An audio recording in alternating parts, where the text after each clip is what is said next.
ನಮಸ್ಕಾರ ಮುದ್ದು ಸೊಸೆ. ಇವತ್ತಿನ ಸಂಚಿಕೆಯಲ್ಲಿ ಏನಾಗ್ತೀನಿ ಅಂತ ನೋಡೋಣ. ಸಂಚಿಕೆ ಶುರುವಿನಲ್ಲಿ ವಿದ್ಯಾ ಮನೆಯವ್ರ ಮುಂದೆನೆ ಮಾತಾಡ್ತಾ ಇರ್ತಾಳೆ. ನೋಡಿ, ನೀವ್ ಯಾರನ್ನು ಎಷ್ಟೇ ಹೇಳಿದ್ರು ಅಷ್ಟೇ, ನಾನ್ ಮಾತ್ರ ಅವ್ರ ಕೂಟೆ ಒಪ್ಪಿ ಸಂಸಾರ ಮತ್ತೆ ಮುಂದುವರ್ಸಲ್ಲ, ಇದೇ ನನ್ ಕೊನೆ ನಿರ್ಧಾರ ಅಂತ ವಿದ್ಯಾ ಹೇಳ್ತಿರ್ಬೇಕಾದ್ರೆ, ಗೌಡ್ರೆ ಮಧ್ಯದಲ್ಲಿ ಮಾತಾಡ್ತಿದೀನಿ ಅಂತ ನಾನ್ ಯಾವ್ದೇ ಕಾರಣಕ್ಕೂ ನೀವು ತಪ್ಪು ತಿಳ್ಕೊಳಕೇನೆ ಹೋಗ್ಬೇಡಿ. ಯಾಕಂತಂದ್ರೆ ಇದು ನನ್ ಮಗಳ ಜೀವನದ ಪ್ರಶ್ನೆ. ಅವಳು ಯಾವ ತಪ್ಪನ್ನು ಕೂಡ ಮಾಡಿಲ್ಲ ಗೌಡ್ರೆ. ಅವತ್ತು ನಿಮ್ ಎಲ್ರಿಂದ ಅವಳನ್ನ ಜೀವಂತವಾಗಿ ಕಾಪಾಡ್ಕೋಬೇಕು ಅನ್ನೋ ಒಂದೇ ಒಂದು ಉದ್ದೇಶದಿಂದನೇ ನಾನ್ ಅವತ್ತು ಸುಳ್ಳು ಹೇಳಿರೋದು. ಪಾಪಿ ನಾನು. ಆದ್ರೆ ಬಂಗಾರದಂತ ನನ್ ಮಗಳಿಗಿನ ಶಿಕ್ಷೆ ಕೊಡೋಕೆನೆ ಹೋಗ್ಬಿಡಿ ಗೌಡ್ರೆ. ಹಾಗ್ ನೋಡಕ್ ಹೋದ್ರೆ ಇದ್ರಲ್ಲಿ ಯಾವ ತಪ್ಪನ್ನು ಕೂಡ ಅವಳದಿಲ್ಲ. ಶಿಕ್ಷೆ ಏನೇ ಇದ್ದಿದ್ರು ಕೂಡ ನನ್ಗೇನೆ ಕೊಟ್ಬಿಡಿ ಗೌಡ್ರೆ. ಅದನ್ನ ಸಂತೋಷವಾಗಿ ಸ್ವೀಕರಿಸಕ್ಕೆ ನಾನ್ ತಯಾರಿದ್ದೀನಿ ಗೌಡ್ರೆ. ದಯವಿಟ್ಟು ನನ್ ಮಗಳು ಮತ್ತೆ ಅಳಿಯಾಗೆ ಇನ್ನ ಅವ್ರ ಬಾಳ್ವೆ ಮಾಡಕ್ಕೆ ನೀವೇ ಒಂದು ಅವಕಾಶ ಮಾಡ್ಕೊಡ್ಬೇಕು ಅಂತ ಓಡೋಗಿ ರತ್ನ ಅವರು ಶಿವರಾಮೇಗೌಡರು ಕಾಲಿಗೆನೆ ಬಿದ್ದು ಬಿಡ್ತಾರೆ. ಏನ್ ಮಾಡ್ತಿದ್ದೀರಾ, ಎದ್ದೇಳಿ ಎದ್ದೇಳಿ ಅಂತ ಶಿವರಾಮೇಗೌಡರು ಅವ್ರನ್ನ ಎದ್ದೇಳಕಂತ ಹೇಳ್ತಾರೆ. ಆಗ ಚಲುನು ಕೂಡ ಮುಂದೆ ಬಂದ್ಕೊಂಡ್ರು. ಗೌಡ್ರೆ ದಯವಿಟ್ಟು ನನ್ನ ಕ್ಷಮಿಸ್ಬಿಡಿ ಗೌಡ್ರೆ. ದೇವ್ರಂತ ನಿಮ್ಮನ್ನ ಅರ್ಥನೇ ಮಾಡ್ಕೊಳ್ದೆ ಮುಂದಿನ ಕೆಲ್ಸನ ಮಾಡ್ಬಿಟ್ಟ ಗೌಡ್ರೆ. ಇಷ್ಟು ದಿನ ನಾನ್ ಜೈಲಲ್ಲಿ ಇದ್ದು ಶಿಕ್ಷೆ ಅನುಭವಿಸಿ ಬಂದಿದ್ರು ಕೂಡ ನಾನ್ ಮಾಡಿರುವ ತಪ್ಪಿಗೆ ಅದು ಶಿಕ್ಷೆ ಅಲ್ಲ ಅಂತ ನನ್ಗೆ ಸಂದಾಗಿನೇ ಗೊತ್ತು. ಹಾಗಾಗಿ ನೀವು ನನ್ಗೆ ಶಿಕ್ಷೆ ಕೊಡ್ಬೇಕು ಗೌಡ್ರೆ. ನೀವ್ ಏನಕ್ಕೆ ಶಿಕ್ಷೆ ಕೊಟ್ಟಿದ್ರು ಕೂಡ ಅನುಭವಿಸಕ್ಕೆ ನಾನ್ ರೆಡಿ ಆಗಿದ್ದೀನಿ. ಆದ್ರೆ ನನ್ ಮಗಳ ಜೀವನ ಮಾತ್ರ ಹಾಳು ಮಾಡ್ಬೇಡಿ ಗೌಡ್ರೆ. ಅವಳ ಜೀವನಕ್ಕೆ ನೀವೇ ಒಂದ್ ದಾರಿ ಮಾಡ್ಕೊಡ್ಬೇಕು ಗೌಡ್ರೆ. ದಯವಿಟ್ಟು ನಮ್ಮನ್ನ ಕ್ಷಮಿಸ್ಬಿಡಿ ಅಂತ ಮತ್ತೆ ಚೆಲ್ವನು ಕೂಡ ಶಿವರಾಮೇಗೌಡರು ಕಾಲಿಗೆನೆ ಬಿದ್ದು ಬಿಡ್ತಾರೆ. ಇಲ್ಲಿ ಅಮ್ಮಮ್ಮ ಮಾತ್ರ, ಲೇ ಚೆಲ್ವಾ ಪಾಯಿಂಟಿಗೆ ಬಾಕಂಡ್ಲಾ, ಇಲ್ಲ ಅಂತಿದ್ರೆ ಬೆನ್ ಮೇಲೆನೆ ಕಾಲಿಟ್ಬಿಡ್ತೀನಿ ಹುಸಾರು ಅಂತ ಮನ್ಸಲ್ಲನೆ ಮಾತಾಡ್ಕೊಂತ ಇದ್ದಿದ್ರೆ, ಗೌಡ್ರೆ ದಯವಿಟ್ಟು ಅಜ್ಜಮ್ಮ ಅವರದ್ದು ಕೊನೆ ಆಸೆನ ನೆರವೇರಿಸಿ ನೀವೇನೆ ಮುಂದೆ ನಿಂತು ನೆರವೇರ್ಸಕ್ಕೆ ಒಂದು ಅವಕಾಶ ಮಾಡ್ಕೊಡಿ ಗೌಡ್ರೆ ಅಂತ ಚೆಲುವರಾಜ ಕೇಳ್ಕೊಂತ ಇರ್ತಾನೆ. ಹೌದು ಗೌಡ್ರೆ, ದೊಡ್ಡವರಾಗಿ ನೀವೇನೆ ಸುಮ್ನೆನೆ ನಿಂತ್ಕೊಂಡು ಬಿಟ್ಟದಿದ್ರೆ ನಮ್ ಕಣ್ಮುಂದೆನೆ ನಮ್ಮ ಮಕ್ಳ ಜೀವನ ಹಾಳಾಗ್ಬಿಡುತ್ತೆ. ಹಾಗಾಗಿ ನೀವೇ ಏನಾದ್ರೂ ಅದಕ್ಕೇನೆ ನಿರ್ಧಾರ ತಗೋಬೇಕು ಗೌಡ್ರೆ. 10 ನಿಮಿಷ ಅವ್ರನ್ನ ರೂಮಿಗೆನೆ ಕಳ್ಸಿ ಅವ್ರು ಮಾತಾಡ್ಕೊಂಡ್ ಬರ್ಲಿ ಅಂತ ರತ್ನ ಹೇಳ್ತಿರ್ಬೇಕಾದ್ರೆ, ಏನಿದು ನಮ್ಮೆಲ್ಲರ ಮುಂದೆನೆ ಈ ತರ ಅಸಹ್ಯ ಮಾತಾಡೋದಕ್ಕೆ ನಿನ್ಗೆ ಎಷ್ಟೇ ಧೈರ್ಯ ನಿನ್ಗೆ? ಅವ್ರನ್ನ ರೂಮಿಗೆ ಕಳ್ಸೋದು ಅಂತಂದ್ರೆ ಏನ್ ಅರ್ಥ ಅಂತ ಸಾವಿತ್ರಿ ಕೇಳ್ತಾ ಇರ್ಬೇಕಾದ್ರೆ, ಅಯ್ಯೋ ಅಮ್ಮ ಅವ್ರೆ, ಅದ್ರಲ್ಲಿ ಅಸಹ್ಯ ಪಡುವಂತದ್ದು ಏನಿದೆ? ಅವ್ರಿಬ್ರು ಕೂಡ ಗಂಡ ಹೆಂಡತಿ ಅಲ್ವಾ, ಹಾಗಾಗಿನೇ ರೂಮಲ್ಲಿ ಕೂತ್ಕೊಂಡು ಅವರು ಮಾತಾಡ್ಕೊಂಡು ನಿರ್ಧಾರ ಮಾಡ್ಕೊಂಡ್ ಬರ್ಲಿ ಅಂತ ನಾನ್ ಹೇಳಿರೋದು ಅಷ್ಟೇ. ಅದ್ರಲ್ಲಿ ತಪ್ಪು ತಿಳ್ಕೊಳಕ್ಕೆ ಏನೂ ಇಲ್ಲ ಅಂತ ರತ್ನ ಹೇಳ್ತಿರ್ಬೇಕಾದ್ರೆ, ನೋಡ್ರತ್ನಿ ನಿನ್ ಉದ್ದೇಶ ನಮ್ಗೂನು ಕೂಡ ಅರ್ಥ ಆಗುತ್ತೆ. ಹಾಗಂತ ಹೇಳ್ಬಿಟ್ಟು ಇವಾಗ ಅವ್ರಿಬ್ರನ್ನ ಒತ್ತಾಯ ಮಾಡಿ ನಾವು ಸಂಸಾರ ಮಾಡ್ಸಕ್ ಆಗುತ್ತಾ? ಸಂಸಾರ ಮಾಡ್ಬೇಕು ಅಂತ ಮನ್ಸ್ ಮಾಡ್ಬೇಕಾಗಿರೋದು ಅವ್ರೆ, ಆದ್ರೆ ಅವರೇ ಬೇಡ ಅಂತ ಹೇಳ್ತಿದಾರಲ್ವಾ ಅಂತ ಈಶ್ವರಿ ಹೇಳ್ತಾಳೆ. ಆಗ ಸಾವಿತ್ರನು ಕೂಡ ತುಂಬಾನೇ ಕೋಪ ಮಾಡ್ಕೊಂಡು, ಯಾವ್ದೇ ಕಾರಣಕ್ಕೂ ಇವಳ ಮಾತಿಗೆನೆ ಒಪ್ಕೋಬೇಡಿ, ಇವ್ರನ್ನ ಸ್ವಲ್ಪ ಸದ್ರ ಬಿಟ್ಟದಿದ್ರೆ ನೆತ್ತಿ ಮೇಲೆನೆ ಹತ್ತಿ ಕೂತ್ಕೊಂಡ್ ಬಿಡ್ತಾರೆ ಅಂತ ಜಾತಿಗಳು ಇವ್ರು, ಯಾವ್ದೇ ಕಾರಣಕ್ಕೂ ಅವ್ರ ಮಾತನ್ನೆಲ್ಲ ಕೇಳಕ್ಕೇನೆ ಹೋಗ್ಬೇಡಿ ನೀವು ಅಂತ ಸಾವಿತ್ರಿ ಹೇಳ್ತಿರ್ಬೇಕಾದ್ರೆ, ಆಗ ಅಜ್ಜಮ್ಮ ಕೈ ಸಂದೆ ಮಾಡ್ಬಿಟ್ಟು ಕ್ವಾಟ್ಲೆನ ಕರೆದ್ ಬಿಡ್ತಾರೆ. ಕ್ವಾಟ್ಲೆ ಮನ್ಸಲ್ಲನೆ, ಅಜ್ಜಮ್ಮ ನೀನ್ ಏನ್ ಮಾತಾಡಕ್ ಬಂದಿದ್ಯಾ ಅಂತ ನನ್ಗ ಅರ್ಥ ಆಯ್ತು ಅಜ್ಜಮ್ಮ, ಇವಾಗ ನೋಡು ಹೆಂಗ್ ಪಾಯಿಂಟ್ ಆಗ್ತೀನಿ ಅಂತ ನೋಡ್ತಾ ಇರು ಅಂತ ಕ್ವಾಟ್ಲೆ ಮನ್ಸಲ್ಲನೆ ಮಾತಾಡ್ಕೊಂಡು, ಎಲ್ರು ಒಸಿ ಸುಮ್ನೆನೆ ಇರ್ತೀರಾ, ಚಲ್ವಣ್ಣ ಬಾ ನೀನು ಅಂತ ಚಲುವನ್ನ ಎಬ್ಸಿ ನಿಲ್ಸಿ ಅವನನ್ನ ಸೈಡ್ಗೆನೆ ನಿಲ್ಲಿಸ್ಬಿಟ್ಟು, ಅಲ್ಲ ಮಾವಯ್ಯ ಎಲ್ರು ಕೂಡ ನೋಡ್ಕೊಂಡು ನಿಂತ್ಕೊಂಡಿದ್ದೀರಲ್ಲ, ಅಜ್ಜಮ್ಮ ಏನು ಅಂತ ಪತ್ರದಲ್ಲಿ ಬರ್ದಿದ್ದೀರಾ ಅಂತ ನಿಮ್ಗೆನೆ ಮರ್ತೋಯ್ತಾ ಹೇಗೆ? ಒತ್ತಿ ಒತ್ತಿ ಬರ್ದಿದಾರ ತಾನೆ, ಅವ್ರಿಬ್ರು ಕೂಡ ಒಟ್ಟಿಗೆನೆ ಸಂಸಾರ ಮಾಡಿಸ್ಬೇಕು, ನೀವೇನೆ ಮುಂದೆ ನಿಂತ್ಕೊಂಡು ಪ್ರಮಾಣ ಮಾಡಿಸ್ಬೇಕು ಅಂತ. ಒಂದ್ ವೇಳೆ ಹಾಗೇನಾದ್ರೂ ಮಾಡ್ಸಿಲ್ಲ ಅಂತಿದ್ದಿದ್ರೆ ಅವ್ರಿಗೇನೆ ಆತ್ಮಕ್ಕೆ ಶಾಂತಿ ಸಿಗಲ್ಲ, ಅಂತರ್ ಪಿಶಾಚಿಯಾಗಿ ಅವ್ರು ಅಲ್ಲಿ ಇಲ್ಲಿ ಅಲ್ದಾಡ್ತಿರ್ತಾರೆ ಅಂತ ನಿಮಗ್ ಗೊತ್ತಿಲ್ವಾ ಮಾಮಯ್ಯ? ಸರಿ, ಹಾಗಾದ್ರೆ ಅವ್ರಿಬ್ರು ಒಂದಾಗೋದು ಬೇಡ, ಅಜ್ಜಮ್ಮನ ಆತ್ಮಕ್ಕೆ ಶಾಂತಿ ಸಿಗೋ ಬೇಡ ಅಂತಿದ್ದಿದ್ರೆ ಟೈಮ್ ಆಗ್ತಾ ಇದೆ, ಎಲ್ಲರೂ ಕೂಡ ಹೊರಗಡೆ ಬಂದು ಕಾಯ್ತವ್ರೆ, ನಾವು ಬೇಗನೆ ಒಪ್ಪ ಮಾಡಿ ತಲೆ ಮೇಲೆ ನೀರ್ ಹಾಕೊಂಡ್ ಬಂದ್ಬಿಡೋಣ ಅಂತ ಕ್ವಾಟ್ಲೆ ಹೇಳ್ತಿರ್ಬೇಕಾದ್ರೆ, ಏನ್ಲ ಅವಕಾಶ ಸಿಕ್ಕಿದೆ ಅಂತ ನೀನು ಕೂಡ ಮಧ್ಯದಲ್ಲೇನೆ ಮಾತಾಡ್ಬಿಟ್ಟು ಅವ್ರಿಬ್ರನ್ನ ಒಂದ್ ಮಾಡಕ್ಕೇನೆ ಕಾಯ್ಕೊಂಡಿದ್ಯಾ ಅಂತ ಅನ್ಸುತ್ತೆ ಅಂತ ಸಾವಿತ್ರಿ ಹೇಳ್ತಿರ್ಬೇಕಾದ್ರೆ, ಆಗ ಗೋವಿಂದ ಗೌಡ್ರು ಹೇಳ್ತಾರೆ, ಕ್ವಾಟ್ಲೆ ನೀನ್ ಮಾತಾಡೋದು ಕೂಡ ಸರಿ ಇದೆ ಕಣ್ಲಾ, ಈ ವಿಷಯದಲ್ಲಿ ಮಧ್ಯದಲ್ಲಿ ಯಾರನ್ನು ಕೂಡ ಮಾತಾಡ್ಬಾರ್ದು ಅಣ್ಣ, ಇದು ನಿನ್ ಮಗನ್ ಜೀವನದ ಪ್ರಶ್ನೆ, ನೀನೇ ಏನಾದ್ರೂ ಒಂದ್ ನಿರ್ಧಾರ ತಗೋಬೇಕು ಅಣ್ಣ ಅಂತ ಗೋವಿಂದ ಗೌಡ್ರು ಹೇಳ್ತಾರೆ. ನೋಡ್ ಮಗ ಭದ್ರ, ಈಗ ಅವ್ವ ಹೇಳಿರೋ ತರ ನಿನ್ಗೆ ಇವಾಗ ಒಂದು ನಿರ್ಧಾರ ತಗೊಳಕ್ಕೆ ಶಾನೆ ಕಷ್ಟ ಆಗ್ಬಹುದು, ಆದ್ರೆ ಅವ್ವನ ಆತ್ಮಕ್ಕೆ ಶಾಂತಿ ಸಿಗ್ಬೇಕು ಅಂತಂದ್ರೆ ನೀನು ಸರಿಯಾಗಿ ಒಂದು ಯೋಚನೆ ಮಾಡಿ ನಿರ್ಧಾರ ತಗೊಳ್ಳೇಬೇಕು ಅಣ್ಣ ಅಂತ ಶಿವರಾಮೇಗೌಡರು ಹೇಳ್ತಾರೆ. ಅಣ್ಣ ಏನಂತ ಮಾತಾಡ್ತಿದ್ಯಾ, ಹೋಗಿ ಹೋಗಿ ಭದ್ರ ಅವ್ರ ಜೊತೆಗೆ ಸಂಸಾರನ ಅಂತ ಸಾವಿತ್ರಿ ಹೇಳ್ತಿರ್ಬೇಕಾದ್ರೆ, ಸದು ಯಾರನ್ನು ಕೂಡ ಮಧ್ಯ ಮಾತಾಡ್ಬಾರ್ದು ಅಂತ ಹೇಳಿಲ್ವಾ? ಇದು ನನ್ ಮಗ, ನಾನು ಮಾತಾಡ್ತಾ ಇರೋದು, ಬಾಕಿ ಉಳಿದವ್ರು ಎಲ್ಲರೂ ಕೂಡ ಬಾಯಿ ಮುಚ್ಕೊಂಡು ನಿಂತ್ಕೊಂಡಿರ್ಬೇಕು ಅಂತ ಶಿವರಾಮೇಗೌಡರು ಹೇಳ್ತಾರೆ. ಆಗ ಸಾವಿತ್ರಿ ಬಾಯಿ ಮುಚ್ಕೊಂಡು ನಿಂತ್ಕೊಂತಾರೆ.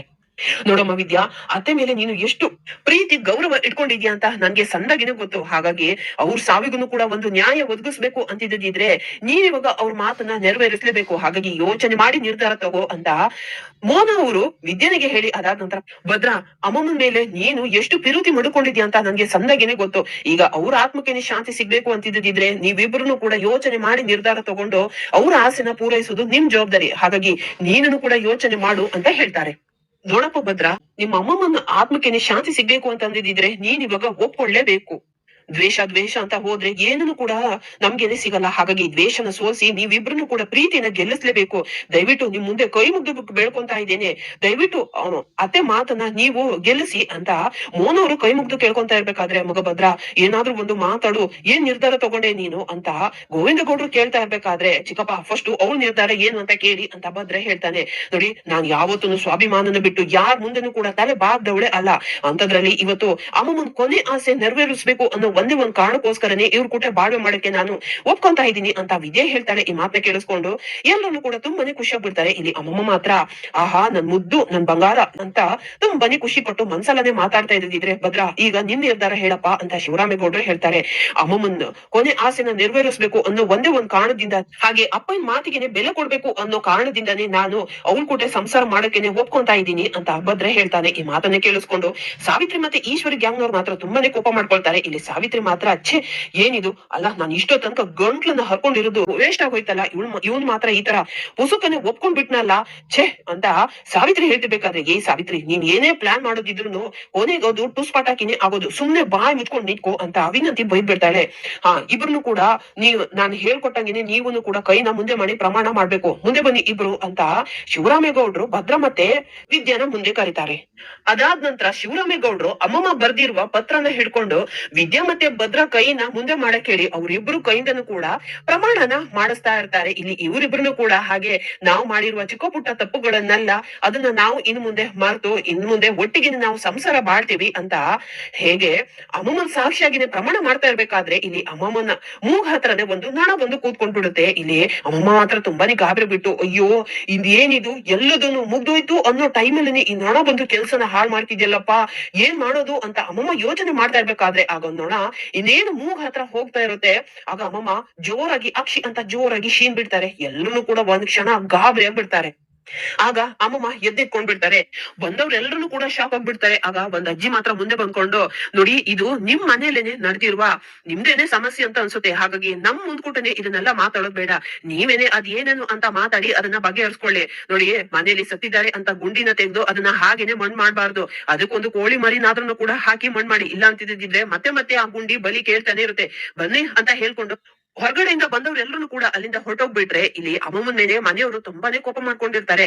ಇದೇನತ್ತೆ ಒಳ್ಳೆ ಚಿಕ್ಕ ಹೈಕಳ ತರ ಈ ತರ ನಾಟಕ ಮಾಡಕ್ಕೆ ನಿಮ್ಗೆ ಮನ್ಸಾದ್ರೂ ಕೂಡ ಹೇಗ್ ಬಂತು, ನಿಮ್ಗೆ ಒಂದ್ ಸ್ವಲ್ಪನೂ ಕೂಡ ಮನುಷ್ಯತ್ವನೇ ಇಲ್ವಾ ಅಂತ ಈಶ್ವರಿ ಬೈತಾ ಇದ್ದಿದ್ರೆ, ಇದೇನವಾ ನಿನ್ಗೇನೋ ಹೆಚ್ಚು ಕಮ್ಮಿ ಆಯ್ತು, ನೀನು ನಮ್ಮನ್ನೆಲ್ಲ ಬಿಟ್ಟೋಗ್ಬಿಟ್ಟಿದ್ಯಾ ಅಂತ ನಾವೆಲ್ಲರೂ ಕೂಡ ಎಷ್ಟೊಂದು ಸಂಕಟ ಪಟ್ಟು ಇಷ್ಟೆಲ್ಲ ಅಳ್ತಾ ಇದ್ದಿದ್ರೆ ನಿನ್ಗೆ ಈ ತರ ಮೋಸ ಮಾಡಕ್ಕೆ ಮನ್ಸಾದ್ರೂ ಕೂಡ ಹೇಗ್ ಬಂತು ಅಂತ ಸಾವಿತ್ರನು ಕೂಡ ಬೈತಾ ಇರ್ತಾಳೆ.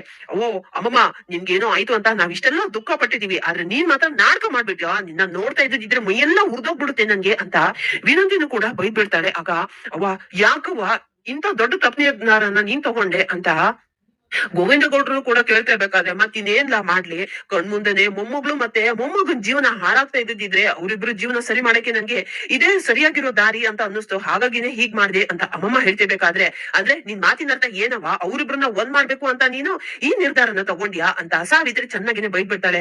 ನೋಡಿ ಅತ್ತೆ, ಒಂದನ್ನ ನೀವು ಅರ್ಥ ಮಾಡ್ಕೋಬೇಕು, ಇವಾಗ ನೀವೇನು ಒತ್ತಾಯದಿಂದ ಅವ್ರಿಬ್ರನ್ನ ಒಂದ್ ಮಾಡಿದ್ರೆ ಅವ್ರಿಬ್ರು ಕೂಡ ಸಣ್ಣಗಿರ್ತಾರೆ ಅನ್ನೋದಕ್ಕೆ ಏನ್ ಗ್ಯಾರಂಟಿ ಇದೆ, ಅವ್ರಿಬ್ರು ಸಂಬಂಧ ಇವಾಗ ಒಡ್ದೋಗಿರುವ ಗಾಜ್ ಇದ್ದಂಗೆನೆ, ಅದನ್ನ ಜೋಡ್ಸದಿದ್ರೆ ಮತ್ತೆ ಅದು ಸಂದಾಗುತ್ತಾ ಅನ್ನೋದು ನನ್ನ ಅಭಿಪ್ರಾಯ ಅಂತ ಈಶ್ವರಿ ಹೇಳ್ತಾಳೆ.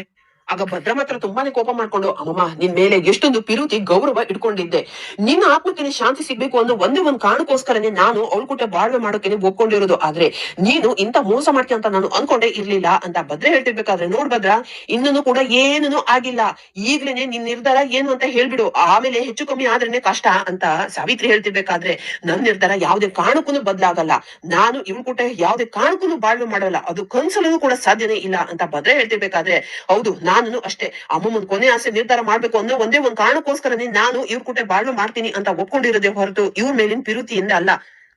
ಇವ್ರು ನನ್ನನ್ನ ಮೊದಲನೇಕಿತ ನೋಡ್ಲೇಬಾರ್ದಿತ್ತು, ಇವ್ರು ನನ್ನನ್ನ ಮದ್ವೆನೆ ಮಾಡ್ಕೊಳ್ಳೇಬಾರ್ದಿತ್ತು, ಛೇ ಇವ್ರು ನನ್ನನ್ನ ಮದ್ವೆ ಆದವಾಗಿನಿಂದ ದಿನದಿಂದ ದಿನಕ್ಕೆ ನನ್ನ ಜೀವನನೇ ನರಕ ಆಗೋಯ್ತು, ಈ ನರಕಕ್ಕೇನೆ ಬಂದಿಲ್ಲ ಅಂತಿದ್ರೆ ನಾನು ನಮ್ಮ ಅಪ್ಪನ ಜೊತೆಗೇನೆ ಸಂದಾಗಿನೇ ಆ ಮನೆಯಲ್ಲೇನೆ ಇದು ಕಾಡಿ ಬೇಡಿ ಆದ್ರೂ ಕೂಡ ಡಾಕ್ಟರ್ ಓದಿ ನನ್ ಕನ್ಸನ್ನ ನಾನ್ ಪೂರೈಸ್ಕೊಂತಿದ್ದೆ ಅಂತ ವಿದ್ಯೆ ಹೇಳ್ತಾ ಇರ್ಬೇಕಾದ್ರೆ, ಹೋ ಇಲ್ಲಿವಾಗ ನನ್ ಮದ್ವೆ ಆಗಿ ನಿನಗೇನೆ ಜೀವನ ನರಕ ಆಗೋಯ್ತಾ, ಈ ನರಕದಲ್ಲಿ ಇನ್ನೂ ಕೂಡ ಯಾಕಿದ್ಯಾ, ಒಂದೇ ಒಂದ್ ಕ್ಷಣನೂ ಕೂಡ ನೀನ್ ಇಲ್ಲಿರೋದು ನನಗ್ ಇಷ್ಟನೇ ಇಲ್ಲ, ಹೊರಟೋಗಿ ಇಲ್ಲಿಂದ ಅಂತ ಭದ್ರ ಹೇಳ್ತಿರ್ಬೇಕಾದ್ರೆ, ನನ್ಗೂ ಕೂಡ ಇಲ್ಲಿರ್ಬೇಕು ಅಂತ ಯಾವ ಇಷ್ಟನೂ ಕೂಡ ಇಲ್ಲ, ಅಮ್ಮಮ್ಮ ದಯವಿಟ್ಟು ನನ್ನ ಕ್ಷಮಿಸ್ಬಿಡಿ, ಅವ್ವ ಅಪ್ಪ ಬನ್ನಿ ಅಂತ ಮನೆಯವ್ರನ್ನೆಲ್ಲ ಕರ್ಕೊಂಡು ವಿದ್ಯಾ ಅಲ್ಲಿಂದ ಹೊರಟೋಗ್ಬಿಡ್ತಾಳೆ.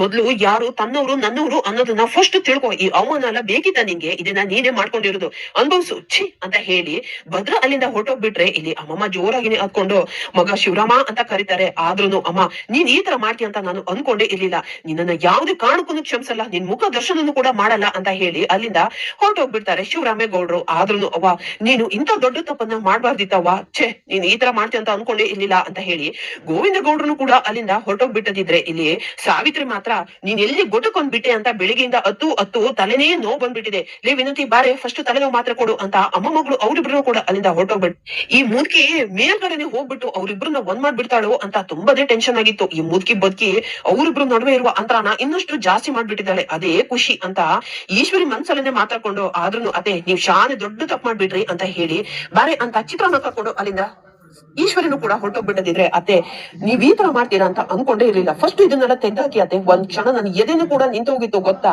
ಯಾಕತೆ ಈ ತರ ಎಲ್ಲ ಮಾಡಿದ್ರಿ ಅಂತ ಹೇಳಿ ಅಲ್ಲಿಂದ ಮೋನ ಮತ್ತೆ ಚಂಪನು ಕೂಡ ಹೊರಟೋಗ್ಬಿಟ್ಟದಿದ್ರೆ, ಇಲ್ಲಿ ಅಮ್ಮಮ್ಮ ಮಾತ್ರ ಜೋರಾಗಿ ಅಳ್ತಾ ಇರ್ತಾರೆ. ನನಗೆ ಗೊತ್ತಿತ್ತು ಇದು ಹೀಗೇನೆ ಆಗುತ್ತೆ ಅಂತ, ಅದಕ್ಕೆ ನಾನ್ ನಿನ್ನ ಹತ್ರ ಹೇಳಿರೋದು ಇದೆಲ್ಲ ಬೇಡ ಅಂತ, ಆದ್ರೆ ನನ್ ಮಾತನ್ನ ಕೇಳೇ ಇಲ್ಲ ಅಂತ ಕ್ವಾಟ್ಲನ್ನು ಕೂಡ ಹೇಳಿ ಅಲ್ಲಿಂದ ಹೊರಟೋಗ್ಬಿಡ್ತಾನೆ. ಇಲ್ಲಿ ಅಮ್ಮಮ್ಮ ಮಾತ್ರ ಒಬ್ರನೇ ಆಗ್ಬಿಡ್ತಾರೆ, ಕೆಳಗಡೆ ಕುಸ್ದು ಕೂತ್ಕೊಂಡು ಜೋರಾಗಿ ನಿಂತ್ಕೊಂಡು ಅಲ್ಲೇ ತಾನು ಬರ್ದಿರುವ ಆ ಪೇಪರ್ ಬಿದ್ದಿರುತ್ತೆ ಅದನ್ನ ಹಿಡ್ಕೊಂಡು ಹಾಗೆ ಫೋಲ್ಡ್ ಮಾಡಿ ಅದನ್ನ ಹಾಗೇನೆ ಜೋರಾಗಿ ಎಸಗ್ಬಿಟ್ಟು ಜೋರಾಗಿ ಅಳ್ತಾ ಇರ್ತಾರೆ ಅಮ್ಮಮ್ಮ. ಇಲ್ಲಿಗೆ ಈ ಸಂಚಿಕೆ ಮುಕ್ತಾಯವಾಗುತ್ತೆ. ವಿಡಿಯೋ ನೋಡಿದ್ದಕ್ಕಾಗಿ ಧನ್ಯವಾದ.